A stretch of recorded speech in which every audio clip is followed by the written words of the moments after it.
be able to hear us now. So while we were on mute, Richard was telling us this amazing story about how he saved a baby goat that was about to get run over with magma.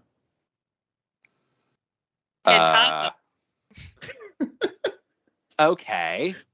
Yeah, that's exactly what I was talking about. Shay's making weird noises, so I don't know if something else weird is happening again and if we're not getting audio. No, I hear us. I heard something coming from my laptop, so I think we're okay. All right, so we are good.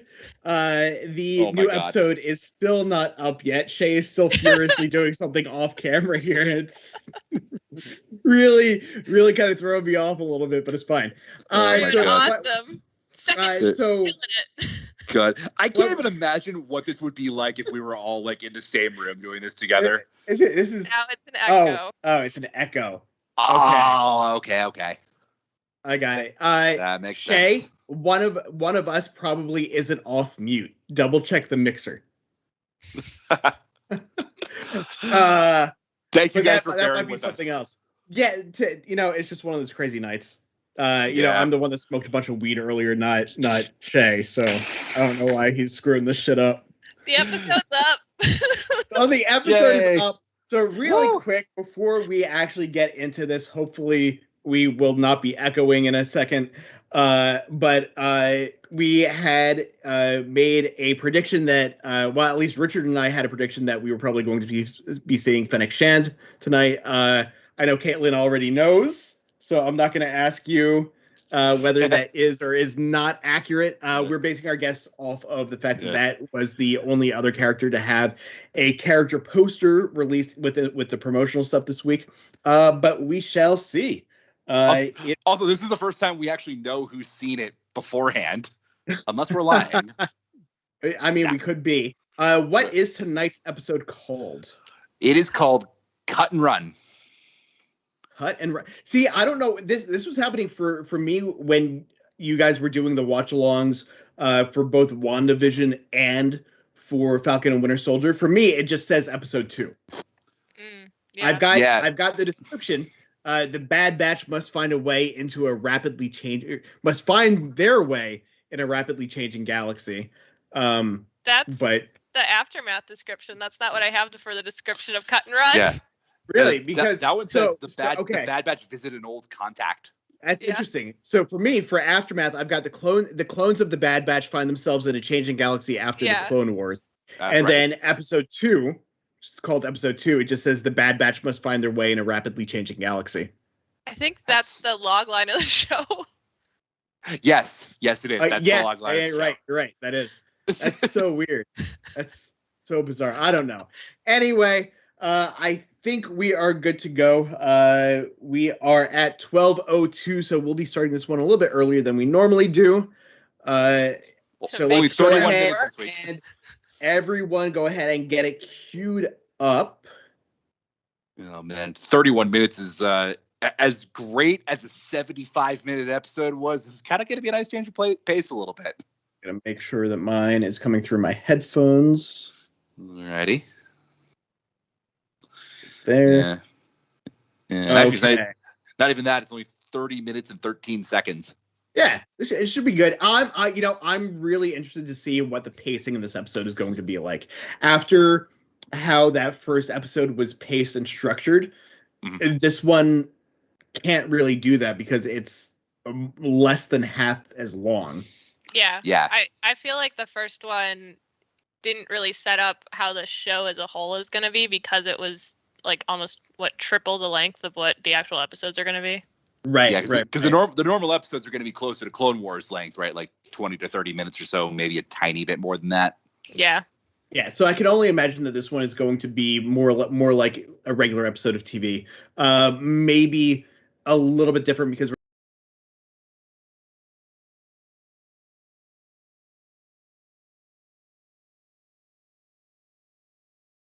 we are good to go. I'm on pause on 000000. Sextuple 0. So let's go ahead and hit play in 3, 2, 1, play.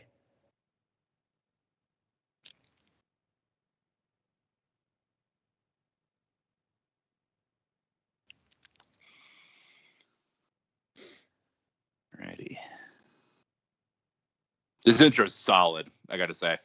Yeah. I think it's specifically the helmets of the animated characters. Okay. And droids. Yeah, I know one of my guys at the Direct did a feature on it. I got to check that out a little more deeply.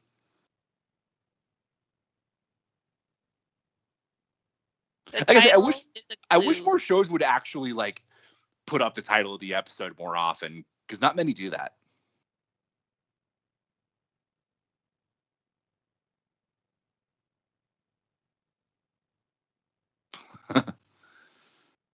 And Wrecker. Wrecker knocked out is weird.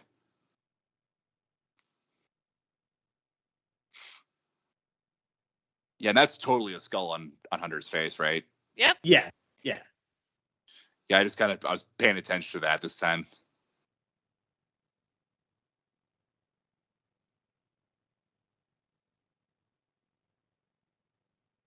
Oh, isn't that thing from episode 2? The thing that Obi-Wan was riding? Yeah, one of the 3 that they were fighting. That was more lizardy, I think. Oh no, you're right. I'm thinking of Revenge of the Sith. Yeah, that looks like it. Yeah, the one that Obi-Wan, Anakin, and Padme had to go against when they were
hopefully next week goes a little smoother. Yeah, I hope so. Yeah, this is the first real snag we've hit doing any of these, so.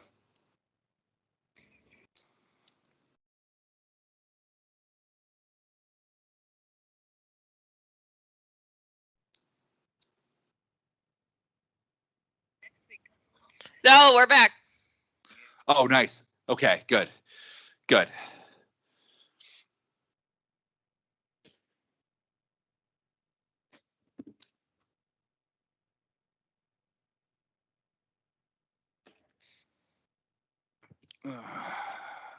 All right, we should be fine now. Okay, Yeah, good. I heard us. Great.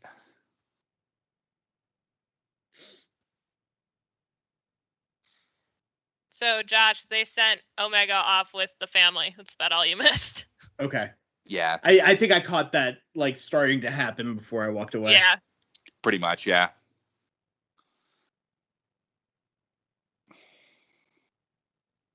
Wow. This is really the only action of this episode.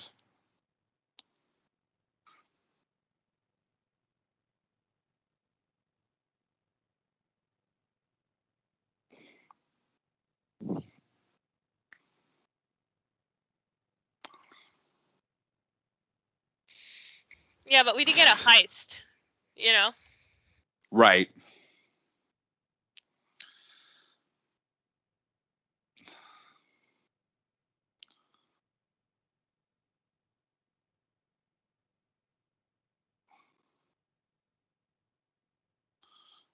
That works. Yep. Hulk smash.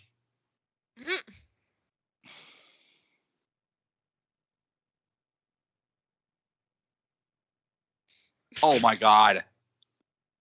She left. Did they just let her run off into the middle of this? Right?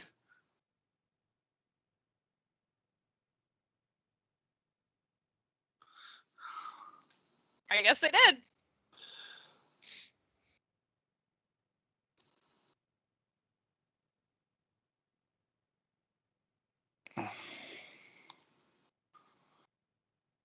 You look like us. Nice, not bad.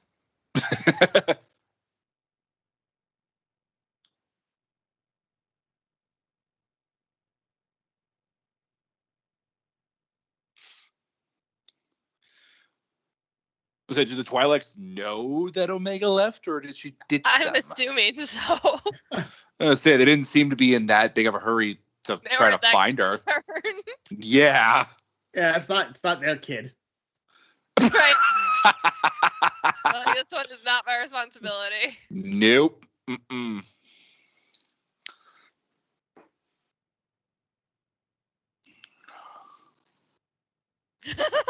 What the? He's using a droid as weights. Oh my God! Of course he is. Poor droid. Wow. It's like a walking trash can. Yep.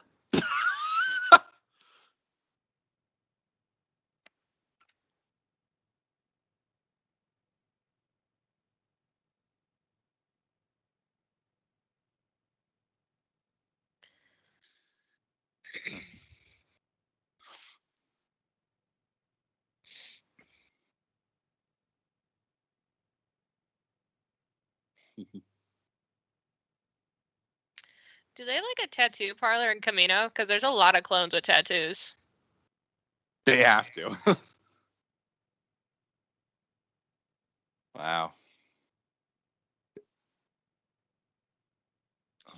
The whole tattoo thing was interesting too, just because that was a real display of personality. Yeah. Right.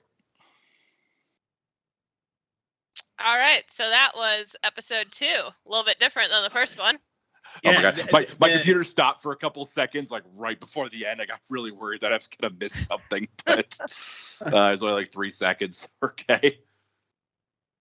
The pacing of this one was definitely different. It was really noticeable that it wasn't the same as it was last week. Yeah. Totally. Last episode. But it worked. Like it definitely felt more like what I'm used to with shows that are this length. Yeah.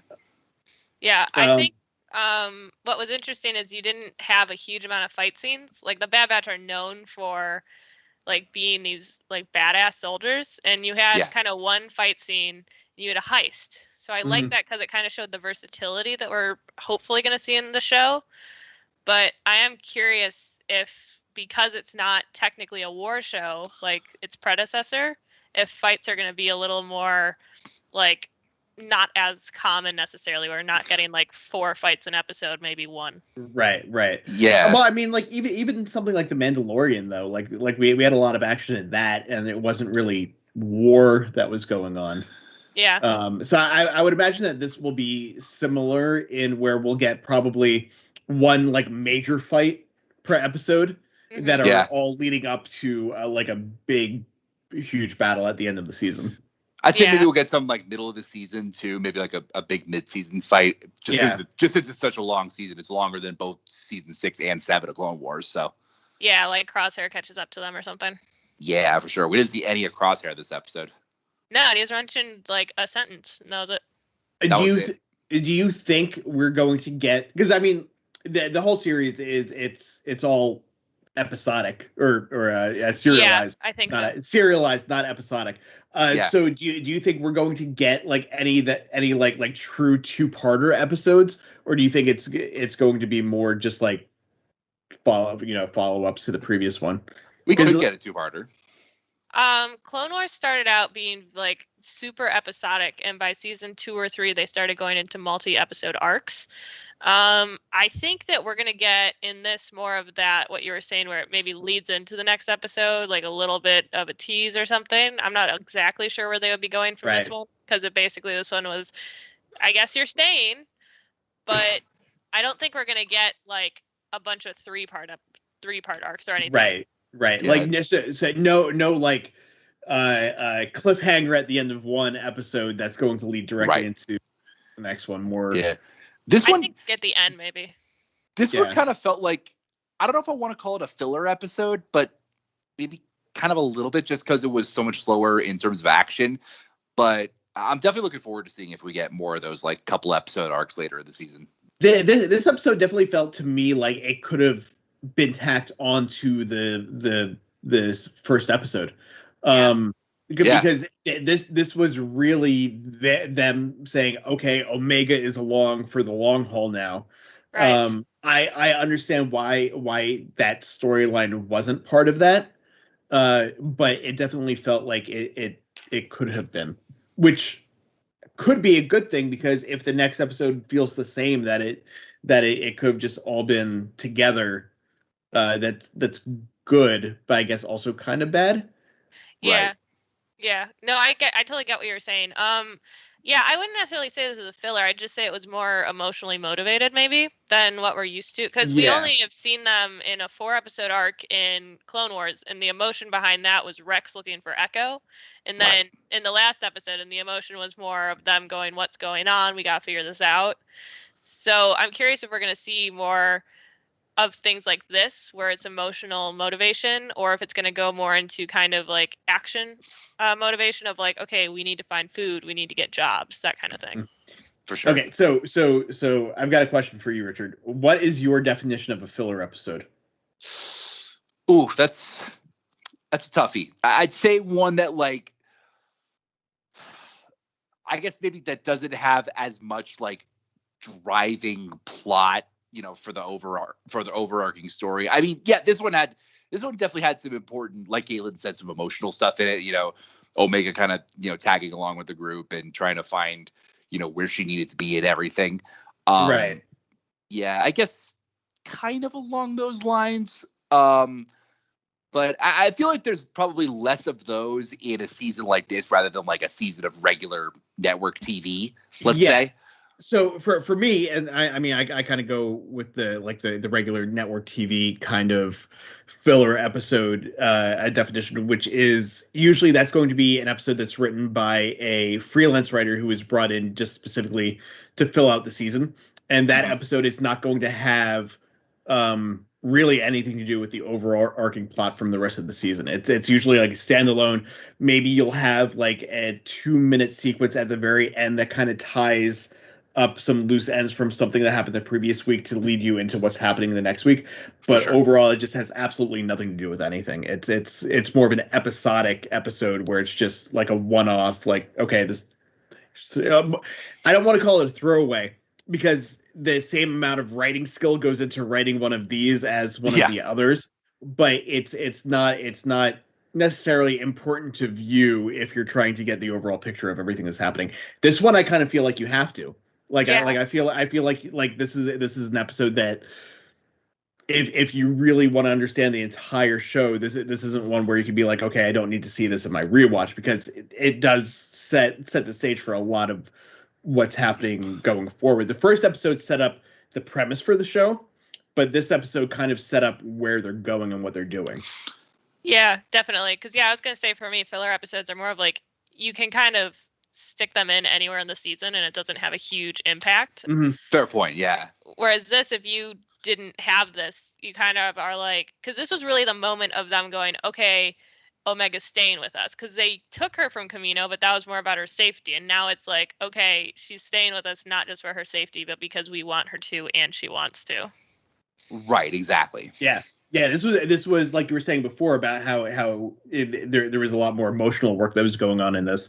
That was one of those things where now they're starting to develop feelings for her. Mm-hmm. And you know, they're looking to be not just, okay, we're taking you away from the planet to protect you. Now it's, we want to protect you. Mm-hmm. Yeah. And I thought, like, we obviously got a lot of the relationship between Hunter and Omega got built, and I thought that the scenes that they stuck in there with Wrecker and Omega were pretty important, because it was really, Wrecker was like the only one asking, like, hey, is she okay? Where is she? What's going on? We haven't really seen a lot between her and Tech or her and Echo. They were basically just kind of like, they never really had any sort of scene with her beyond stay here. Yeah. More of the oh, you're on the ship. Right. Yeah. You know, so how are you? But also, I understand why they didn't know that she was on the ship, because I mean, she was just sitting. She was just sitting there, and they definitely could have just seen her. She wasn't. But at the same time, hiding. She wasn't hiding, but she also wasn't making any noise. She was just kind of sitting there. They were off in their own world trying to figure out how to deal with that problem. Right. And then all of a sudden, they were like, "We need to get the ship impounded." Yeah. Oh and they were just like, "All right, we're gonna go do this." Why would they think that they should go look to see if she was there? Like, I get that. To be fair, the second they said, we're going to get the ship impounded, she could have hid. Right. And then, one thing I was kind of thinking about, like you were mentioning the relationship that Omega has with both Hunter and Wrecker. I'm really curious to see, like, as the season goes along, how she kind of develops relationships with all of them, you know, along with Tech and Echo and everything, too. Because, I mean, Hunter's really kind of it feels like he's becoming more of like a father figure to her a little bit. And maybe Wrecker's like the crazy uncle that, you know, or just older has brother. Or older brother, just has a fun time with her. But I'm really curious to see how they work it out with the other two. Yeah, so Lint 324, JD, one of our guys, he says that they also showed that they know that Rex is not with the Empire. Yeah, they at least tease him. That also reminded me of something that I want to pick up that Caitlin, you had mentioned earlier, that what was the name of the clone that was on the planet? Cut.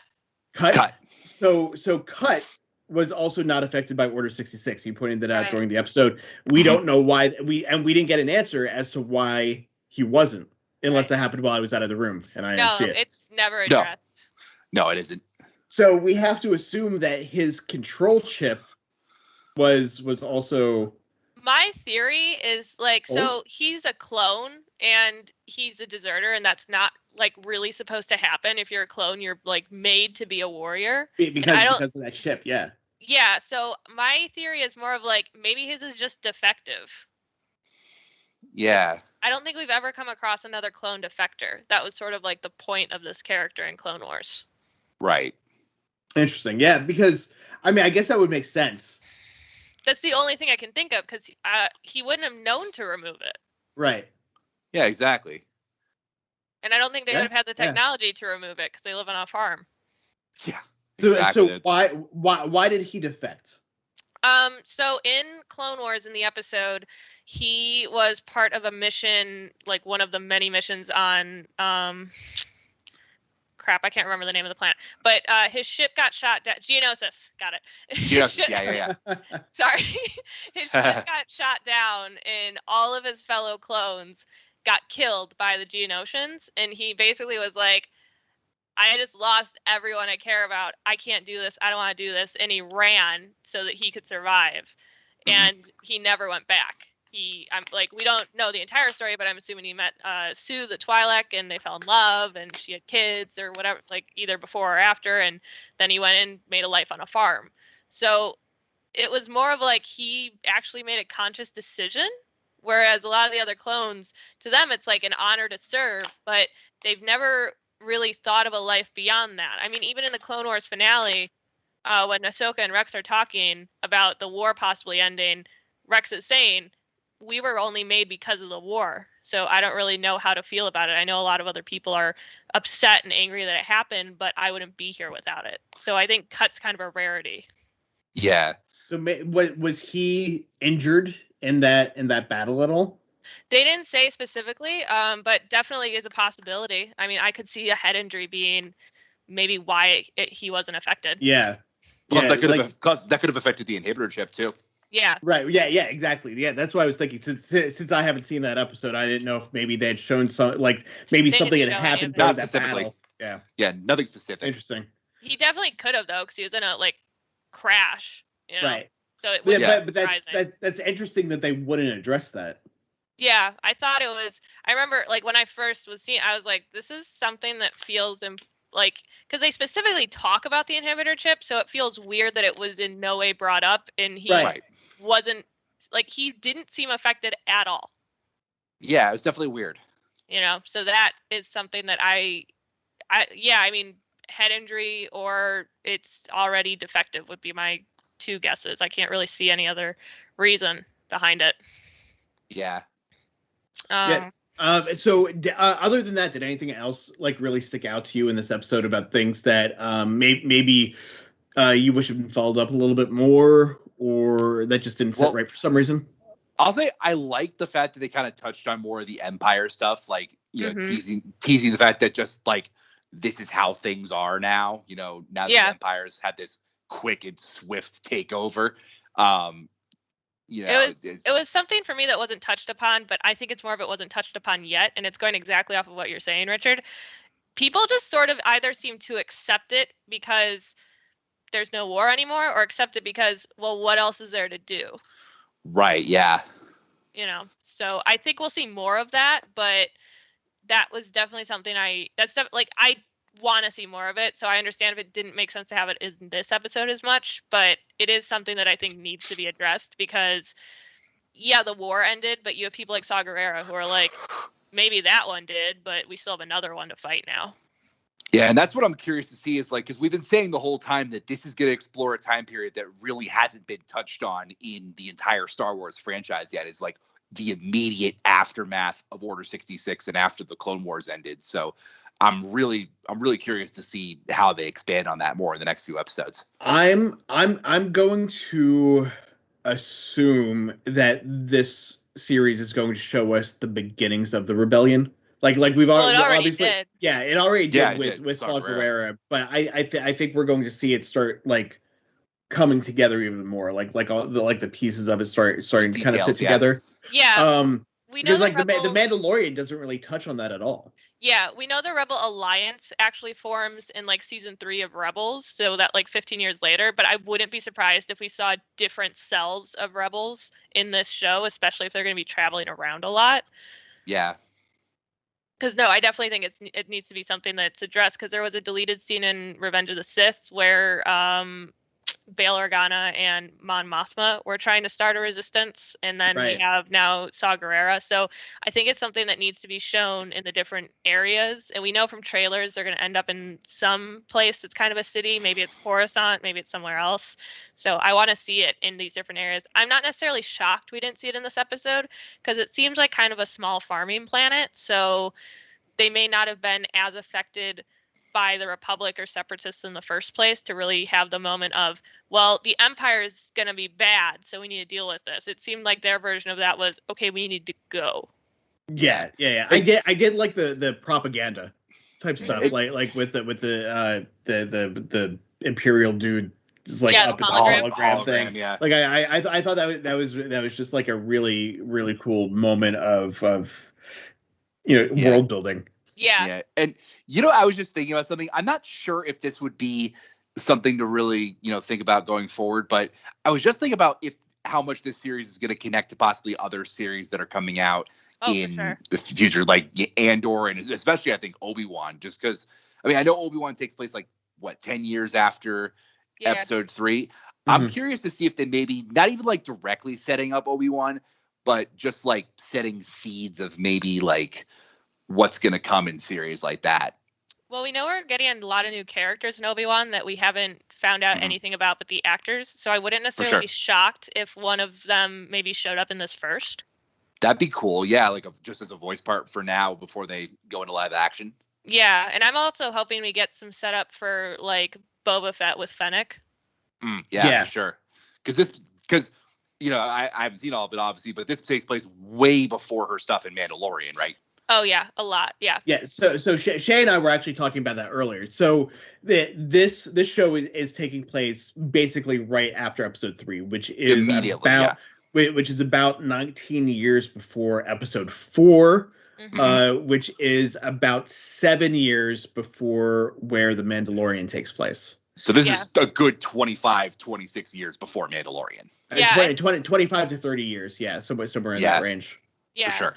Because when we meet Fennec in Mandalorian, she's really well established. So my guess is this is going to be a newbie. A young. Yeah. So do we think that she's going to be in her teens here, or maybe early to mid 20s?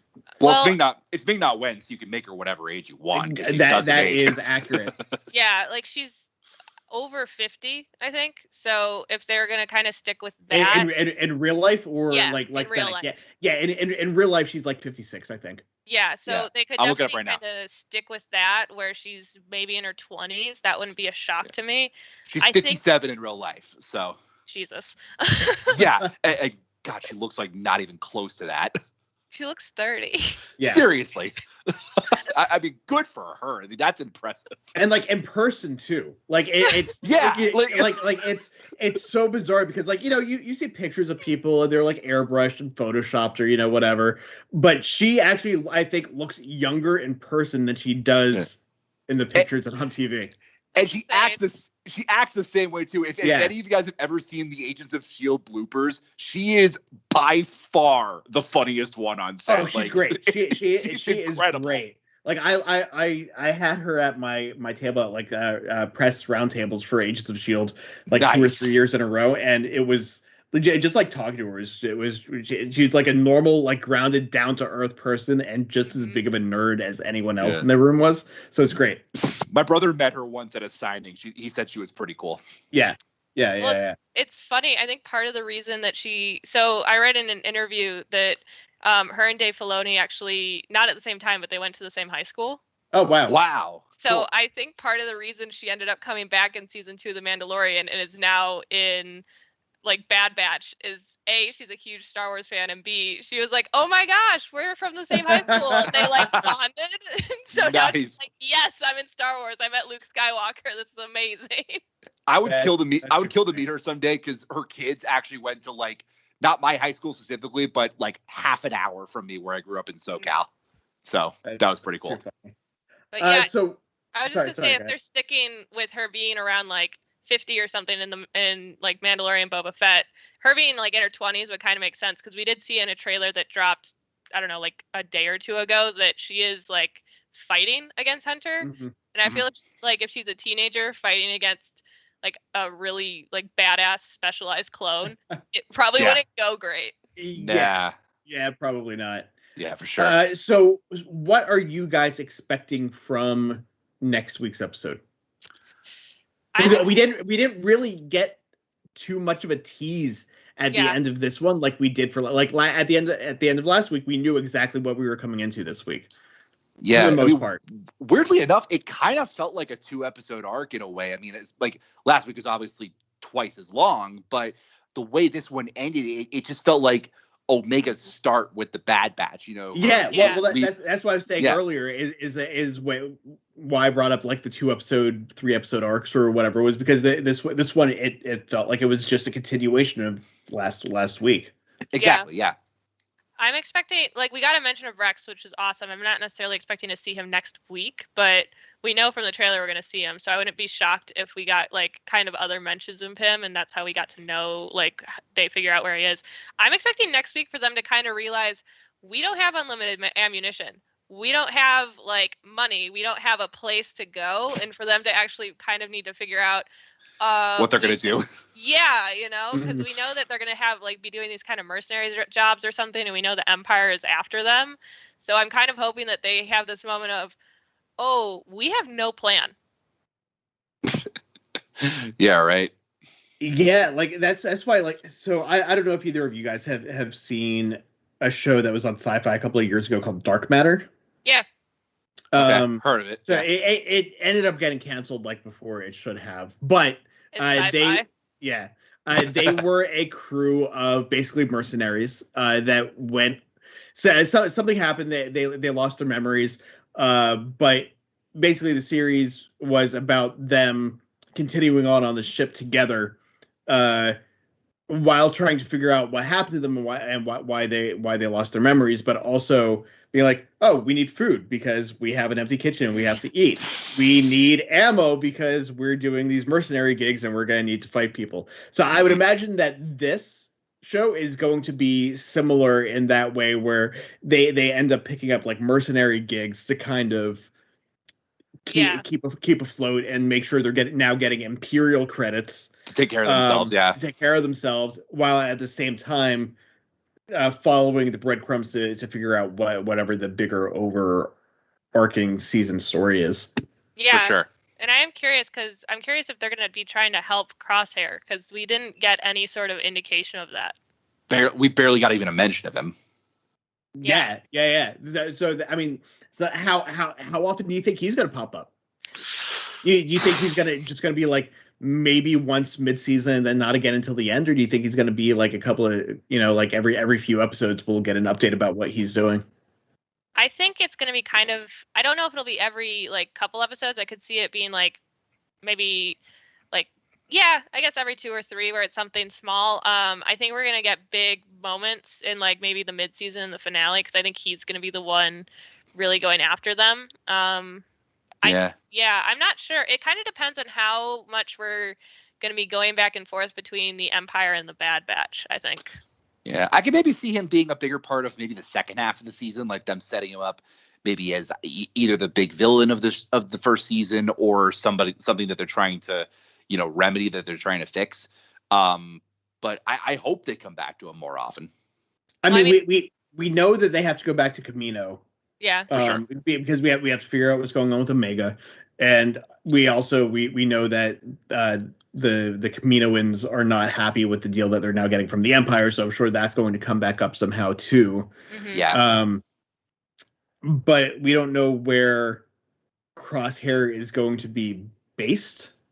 Yeah. So I don't know that whenever we go back to Camino, whether there will also then be something with Crosshair that will pop up as well, or whether we'll get an episode where we go back to Camino and then another episode where we go back and see what's up with him. Kind of like a hopscotching back and forth of all the different interconnecting stories, every couple of episodes. Yeah. I mean, I wouldn't be shocked if he's not on Camino, because it's not like the Bad Batch are quiet. So I'm pretty sure everyone chasing them knows where they were just now. They're not subtle. Yeah. So I think even if they take mercenary jobs in Outer Rim planets, they're going to be loud. So I wouldn't be shocked if that was kind of how we got a look at Crosshairs. Maybe he's 1 or 2 planets behind them and slowly catching up. And JT mentioned, I hope they end up on Takadana. Yeah, so that's what that was what I was going to bring up next. I'm going to need one of you guys to explain where that is to me. Kaylin? I don't know what that is. Hold on. Good job, Jenny. Well, you stumped us. that Takodana. I'm gonna assume Here we go. Takodana. Takodana is a planet located in the mid-rim. It fell in the southwestern region of the galaxy known as the Western Reaches. Oh, long served the base for Maz Kanata. Okay. Okay. From episode 7 and 9, right? Yeah. Okay. All right. That makes a little more clarifying for me. That would be really cool to run into her. She'd be interesting, yeah. Because we know that she's been around for a long time. Yeah, she's already been around for a long time when episode 7 comes around. Yeah. I was so bummed we didn't see more of her in the sequel trilogy. She was like one of my favorite parts. She was cool, yeah. God, this whole sequel trilogy just is... I'm not going to get into it now, but... Yeah. It is what it is. She'd be a really good grab though, because I was only thinking of Clone Wars people that they could run into, but she was someone that was like helping Han get jobs. Yeah, for sure. So yeah, that'd be very because cool. her place of business was basically a Merc hangout, wasn't it? Yeah. Yeah. Do you think we'd run into Han in this series? I was just thinking because this is before episode 4, well, not only that, it takes place before the Solo movie, and that's when he really. So you haven't seen Solo yet. He's basically stuck on another planet right now. Oh, okay. So he's out of the picture completely. Yeah. Got it. We just got Ahsoka Tano has joined us in the chat. How you doing? Thank you for joining us. Let us know what you thought about this week's episode. Yeah. Hulk Kid 2002 also just now entered the chat asking what time episode 2 comes out. We actually just finished watching it about 15 minutes ago. I hope Ahsoka actually comes back. Like, speaking of the real Ahsoka Tano, I really hope she does. I mean, it's a Dave Filoni project. Yeah. He does love him some Ahsoka. Like she showed up in obviously Clone Wars, but she showed up in Rebels. She showed up in Mandalorian. She's gonna have her own series. She's got her own show coming up. She's gonna be around for a while. If she appears. Right. JD says Han would be like 5. Fair point. Yeah. Yeah, because he's like 20 or something in Solo, right? Yeah, something like that. Yeah. No, okay.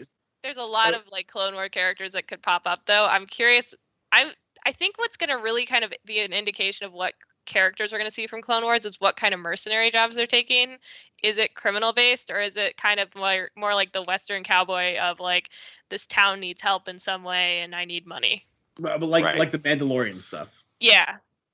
Okay. I'm willing to bet it's going to be more along those lines, like gigs that pop up rather than we need you to go rob this bank. I don't think that's going to happen. No, but they could take a bounty because you have Jabba the Hutt. Yeah. That's the guy with all the bounty hunters and stuff. You have the whole Hutt clan. Yeah, you have Darth Jabba Maul. the Hutt's coming up during this period though too, isn't he? He was in Clone Wars, so I would not be surprised. He was in Clone Wars, yeah. He was there, but do we know how established he was at this point? So in Clone Wars, there's not just Jabba the Hutt. There's the Hutt cartel, which is Zero the Hutt. Yeah, it's essentially the crime family of the Hutts, and Jabba is on what's called the Hutt Council. So he's sort of one of the ones actually running the whole family. Yeah, he's like one of the top dogs. He has a kid. He does have a kid, and it's super weird. Yeah, Sluggo or something, right? Yeah, I don't remember his name. I just remember always calling him Hutlet because that's what Jake calls him. Nice. What was I going to ask? I just completely lost my train of thought. Rhoda the Hutt is his kid. That's right. Oh, yep. Never would have guessed that. Nope. So I guess final thoughts on this episode. Fun, but I'm looking forward to more. Yeah, I liked it. I liked that it kind of set the stage for a lot of stuff. I did like that we got more of an emotional motivation. I like that we saw a heist as well as a fight. I think it really shows kind of the versatility we're going to see in this show, because in Clone Wars, you had kind of espionage stuff pop up once in a while, but it was a show about war. You know, they were doing battles every episode. Oh, yeah. So I'm looking forward to maybe having this be a little more versatile, where it's weird jobs that pop up and they have to figure out what to do about it. So I think this sets the stage really well for the future. And like you were talking about, Josh, the cool like Empire teases. Yeah. So I think it's like a really solid, like really like kind of connected to the first episode. It's a really solid way to build the basics of what this show is. But I think it's going to get more exciting and more crazy as it goes on. I'm really looking forward to the Omega stuff too. I'm really looking forward to seeing how they expand on her character. And she's like a freaking like bow and arrow thingy in the trailers. Yeah, like a laser bow and arrow thing. Yeah. Serious, that's crazy. It's a bowcaster. Yeah. Bowcaster. Okay. Yeah, I think the Omega stuff is right. Like the Crosshair stuff is interesting. And that's probably where a lot of the emotion from this, at least first season, is going to come from. But I think I'm more interested in following the Omega storyline, figuring out exactly what she is, why they made her, how they made her, who they made her from. Yeah. Whether it is attached to their attempts to clone a force sensitive being, or if it's something that's like completely like before that and not even related at all. Sure. I mean, it could just be that they're attempting to have a second donor as the clone base since they lost Jango Fett. I'm curious to see who that is. Yeah. I do think one thing I'm sort of curious of and hoping we see is, because we know Rex is trying to figure out the inhibitor chip, and like I've watched Rebels and we see Rex again in Rebels and he's with two other clones that had their inhibitor chips removed. So I'm curious and hoping that we see that addressed in this series. Maybe not necessarily this season, but in the future we really kind of see them maybe helping Rex, or we kind of have an episode where we see Rex like saving two of the other clones in some way. For sure, yeah. I want to go back to the chat here really quick. Ahsoka Tano just said that they really thought the episode was missing something. They wanted to see the clones get their stormtrooper uniforms, but they're kind of worried about Omega's character because she's giving them wondering, Jedi vibes. Yeah, wondering, not worried, but yeah. I don't know that they're going to do Jedi in the show, just because I think they want to be a little bit separate from that. I get what you're saying, though, because there's definitely something up with her. Yeah. And if you're talking about the clone troopers, I think that's about as close as we're going to get with the stormtrooper gear, because they do look like stormtroopers at this point. There's no personalities to their uniforms. But, I mean, if the Empire isn't going to pay for more clone troopers, why would they pay for new uniforms? Yeah, the Empire is clearly notoriously cheap. Yeah. To be fair, they kind of like emptied the banks pretty well during the Clone War. God knows how much that army cost. Yeah. So how did you guys feel about this episode? I'm not going to ask you to give it like a rating or anything, but compared to what we got from the first episode, I realized that it was 35 minutes longer. Yeah. But do you think this episode was as good as the premiere or not as good? Do you think it was missing something? I think it's hard, like, as we said, it's hard to compare because the first one really was more of like a movie than this. Mm-hmm. And this felt more of like setting the stage for kind of what the show is going to be in the future. I also kind of get with that feeling of missing something, because it did feel like we sort of dropped a lot of things that had been set up in the previous episode. Like, they had kind of a brief mention of the inhibitor chip, but didn't really go into it because, I don't know, tech sucks at communicating, I guess. He's good at tech. But Omega brought it up. Yeah, she knew what it was because she was working with the Kaminoans, but we didn't have them kind of have that moment of like, oh, that's why Crosshair's evil.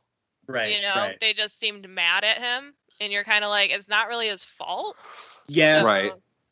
So we had that. I think the episode, because it was so centered around this decision of Omega wants to stay and we want her to stay, it felt like it was maybe missing sort of that Bad Batch energy that we're used to, because every time we've seen the Bad Batch, it's badass action. It's that chaos. like soldier chaos. Soldier camaraderie, chaos, and like the emotion stuff has never really come from the Bad Batch specifically. So I think the fact that we got kind of one fight scene and it was decent. It wasn't bad, but it wasn't anything of like the kind of classic Bad Batch craziness that we're used to. And we had that heist, which again, it was new and I liked it because it showed versatility, but I also get that it wasn't necessarily what you are wanting from the Bad Batch. So I definitely understand the feeling of, okay, this isn't exactly what I was hoping for in the second episode after coming off of that really huge first episode. But I also feel like it was important to set the foundation. So I think I would grade it at like, I don't know, a B plus. Yeah, I get that. Richard, what about you? Yeah, I'd say somewhere in the B plus range, because I mean, like we've been saying, the last episode was twice as long. It was basically a movie compared to this being like a normal episode of a Star Wars TV show. Obviously, there wasn't going to be as much.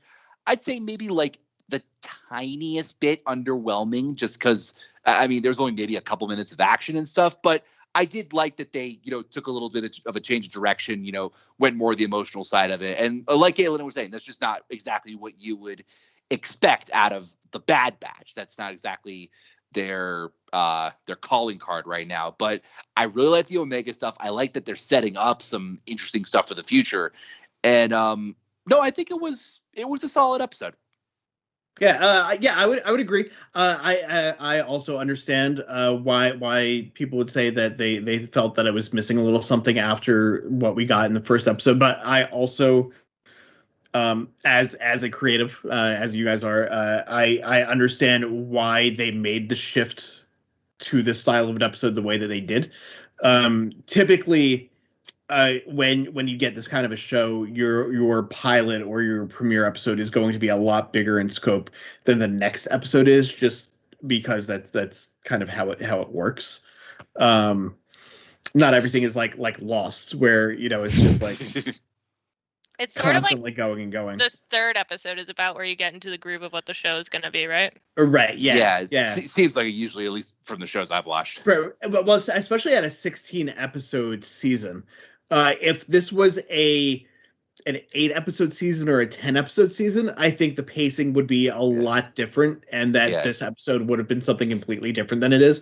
But since they have to fill out after this one another 13 episodes, this one feels a little more WandaVision than Falcon and Winter Soldier, if I can make that comparison. Yeah. I think we're going to get better character growth, but it's going to take us longer to get there. Like in Falcon and Winter Soldier, we got a lot of character growth, but we got a lot of character growth and a lot of character movement in every episode because they were longer. Yeah, and also with Falcon and Winter Soldier, we've been with Bucky and Sam for at least 6-7 years, if not a decade. So Bad Batch, we really only met about a year ago. So it's definitely going to take some more time to kind of get into them, even though they did have a great arc in season 7. Yeah, but even that arc, it was like they were definitely a huge part of it, but they were not the emotional drive behind it. Exactly. They were the core of it. Yeah. So I like that we're kind of seeing, and the other piece of it too is like, again, we were saying like it's sort of the second episode, you're still getting your like sea legs, but the other piece of it is this season has a lot of room to breathe, where I don't think it feels like a lot of the other Disney Plus shows do. Yeah, especially because it is so much longer. It's it's 16 episodes, so. Yeah, like we're still like early May. This is going to be going until like literally the end of July. August. Yeah. Yeah, that's a while. It's going to be a while. Yeah. Like Loki will start and end.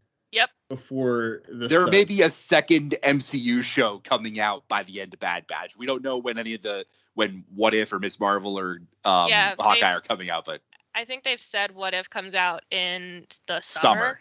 And they said summer, but that's it. So it could be sometime in July, or it could be August right after this. We just don't know. Yeah, so, exactly. Who knows? But like, if this is going for essentially at least part of 2 MCU shows, just like that in your mind, yeah, this has way more. Like, this has more room to breathe than What If is gonna have. Mm-hmm. And literally, Loki and What If combined have the same amount of episodes as season 1 of Bad Batch. Yeah, true. But also, I mean, to be well, not even to be fair, because we're not ragging on either of them for No, length. not even a little. But what if is going to be a completely different style, because each episode is its own standalone story. Yeah, definitely. And even then, we're not exactly sure of it, because there's that whole Guardians of the Multiverse thing. So they really, I don't know what to expect, but I can't wait for that one. Yeah, I don't know. I'm excited for that show. I'm excited for Loki. I'm excited for like pretty much everything that's coming to Disney Plus. Yeah. Me too. Netflix.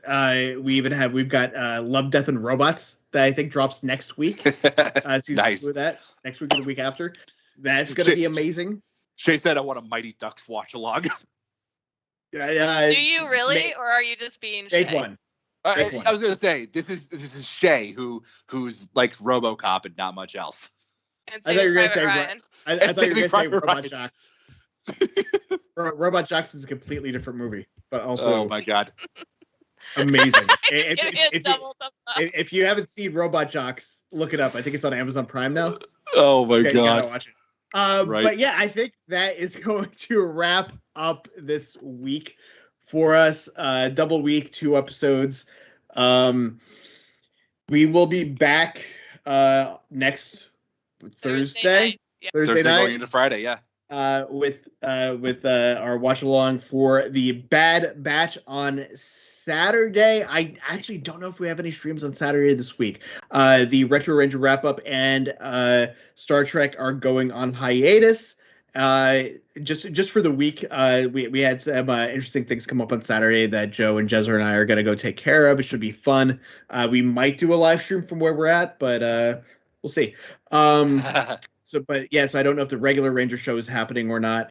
Sunday, if we have time, we might be streaming some video game of some kind. I don't know. Yeah. Sunday night, the Illuminerdi Wrestling Order.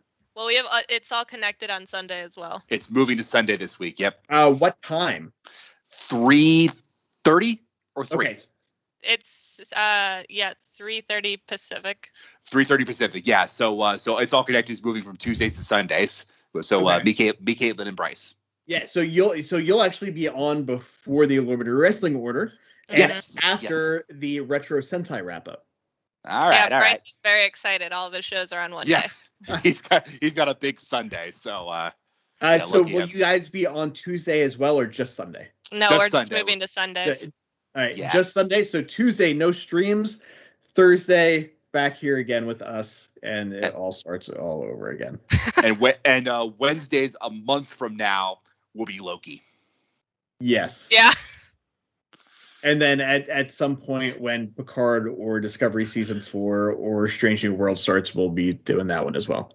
But I have no idea what day that's going to be on. Oh, and Rick and Morty come June will be myself, Elle, Nate from the Illuminerdi Wrestling Order, and I believe either Brandon or Sam will be joining us for a Rick and Morty smoke along. Oh my god, that'll be fun. Man, my wife would love a Rick and Morty watch along. She has been getting me into that show for the last few weeks, and oh my god, it's a trip. It is so good. But until then, you can find us online at _Illuminerdi on Twitter, at _Illuminerdi on Instagram, at theilluminerdi.com on the web, and you can find me at Vogue on Poetry Slam, and you guys at your social medias that's listed underneath you. At Caitlin Tyrrell and at R. Nevins. And Shay's waving at me to hold on for something, I think. I don't know. So I'm just going to keep rambling here until he tells me that I can end the stream. You can't end the stream. Okay, all right. Okay. So what do you guys want to ramble about? It's I can end the stream. I can end the stream. We'll just have it end. His mouse died. So I'll go ahead and end it. We will see you guys later in the week. Peace out. Thanks for everything, guys.